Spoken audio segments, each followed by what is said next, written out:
Masculine pose. Okay, so a man's pride is unprotected. A man's pride is unprotected. A man's pride needs to be protected. Ancient women understood that if a man's pride was protected, then the protection for the woman was automatic. When the man's pride was protected, the protection for the woman and the household was automatically protected. Right now, men have developed, slogans such as "She's not yours, it's just your turn." Do you know how damaging it is to society when men feel like no woman is your woman? I don't think women understand to what extent that entails, where you have no assurance. Because a man's pride is, I walk into a room, this is my woman, I'm respected. Not to find out that two or three guys in that room have been with your woman. She is no longer your woman. In fact, one man in that room is one man too many. You feel me? One man in that room is one man too many. So what ancient women on yesteryear would protect a man's pride so he felt like he was the man. She might have done some wrong things, but she made sure that she was so discreet that it was not discovered. So she acted with respect. We're not saying women of yesteryear were perfect, but she acted in a certain way that allowed the man to have his pride so he could go out there and get it for her and for the children. And he'll brag about his conquest. Now women get on TikTok disrespecting guys who they barely know, making blanket statements about all women are shit, or all men are, they ain't shit if you're not doing this on the first date. And men are observing this behavior. And they observe the behavior of women that get with high value men, quote unquote, or men with high incomes and still get disrespected. Think about Barack Obama. Think about, I always talk about this guy, Tyrese. Think about, there's so many, Johnny Depp, people that are supposedly cashed up. Think about Tom Brady. Individuals that are supposed to represent money. I'm not talking about character and sound of mind, but I'm talking about value in terms of what women value. And you see that we don't have women with good decorum. We don't have ladies that are discreet.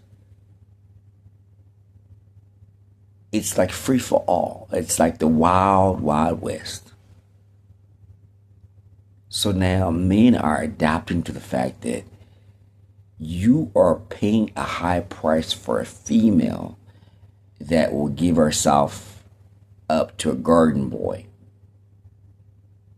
You are doing all those paying high money dates and everything else and she's willing to get with a guy who is just basically on the corner, selling dope.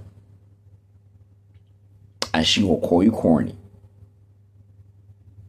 So your pride is not protected. You could be a CEO and she's going to see you. He's never available to me.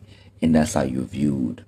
And that's the image. And unfortunately, sometimes, in fact, a lot of the times, these ladies are very comfortable to take it to social media while you providing and protecting for them.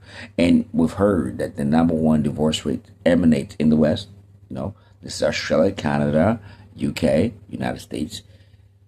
Housewives.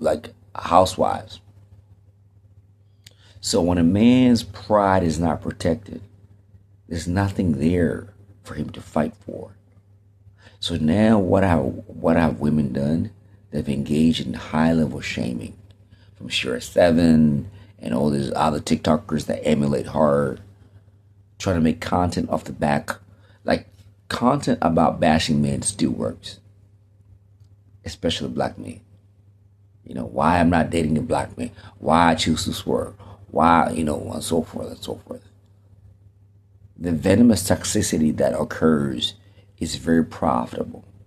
It's not profitable for those women that speak highly of black men. It's going to become trending because of the economy, because women want something. But when the environment was reasonable, you were not getting that type of treatment. So unfortunately for a lot of melanated black, men, you are only gonna get the good treatment because of circumstances. You know.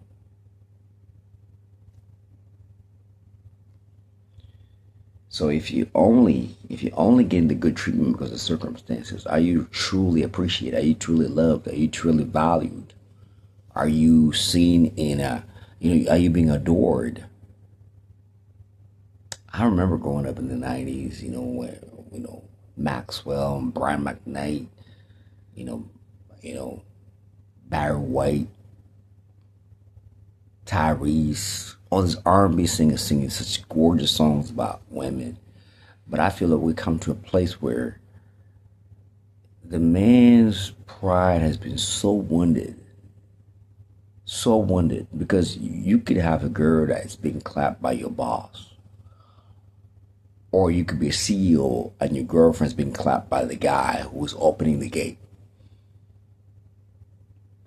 African people gonna get that because you usually got a gate man. It's like the guy, security guard. So you could be a CEO and he getting clapped, she getting clapped, and you can't win like that. So men looking at it from a cost benefit analysis, they'll conclude that women are not worth the investment.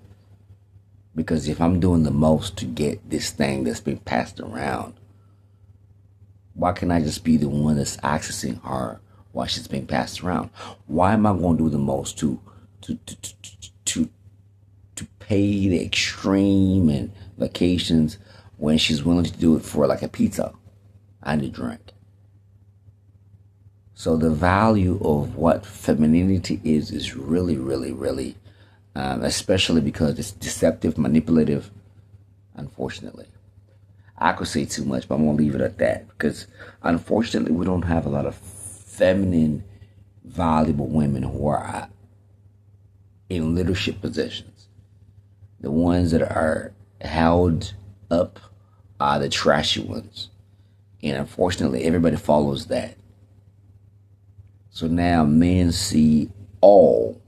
We know it's not all. We know it's not the case. Okay? Just like, there's a number of men who are players, but there's a lot of good men out there.